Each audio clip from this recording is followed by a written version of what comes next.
యామిని పెట్టిన రౌడీలు అహల్య ఫోటోని మొబైల్లో అందరికీ చూపిస్తూ ఈ అమ్మాయిని ఎక్కడైనా చూసారా అని ఎంక్వైరీ చేస్తూ ఉండగా కొందరు తెలియదని చెప్తూ ఉంటారు. ఆ రౌడీలు నర్స్ వేషంలో ఉన్న అహల్య దగ్గరికి వస్తారు. అహల్య ఫోటో చూపించి ఈ అమ్మాయిని ఎక్కడైనా చూసారా అని అడుగుతూ ఉండగా అహల్య ఆ ఫోటోని ఆ రౌడీలని మార్చి చూసి ఈ అమ్మాయి గురించి మీరెందుకు వెతుకుతున్నారు అని అడిగేస్తుంది. దాంతో ఆ రౌడీలకి అనుమానం ఎక్కువైపోతుంది.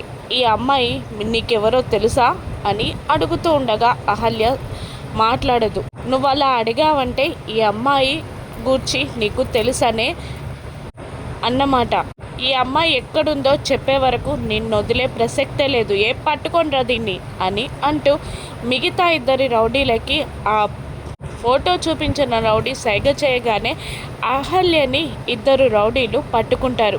ఆ ముంగటున్నవాడు మాస్క్ తీరా అంటూ ఉండగా అహల్య వేసుకున్న మాస్క్ని తీయబోతూ ఉంటాడు మరో రౌడీ. దాంతో ఆ ముగ్గురు రౌడీలని నెట్టేసి అక్కడి నుండి పారిపోబోతూ ఉంటుంది అహల్య. వెంబడిస్తూ ఉంటారు రౌడీలు. అహల్య పారిపోతూ ఉంటుంది.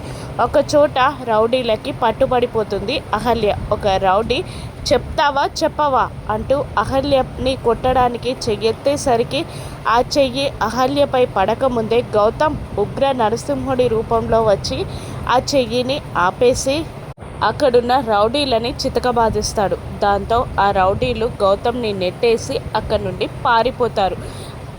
అహల్యని విచిత్రంగా చూస్తూ మీరా గారు, మిమ్మల్ని వాళ్ళెందుకు వెంబడిస్తున్నారు, మీతో ఎందుకు గొడవ పడుతున్నారండి, అసలు ఎవరండి మీరు అని గౌతమ్ అడగగానే తడబడుతూ ఉంటుంది అహల్య. నర్స్ గెటప్లో ఉన్న మీరాయే అహల్య అని గౌతమ్ తెలుసుకోగలడా? రాను ఎపిసోడ్స్లో చూద్దాం. Thank you for watching.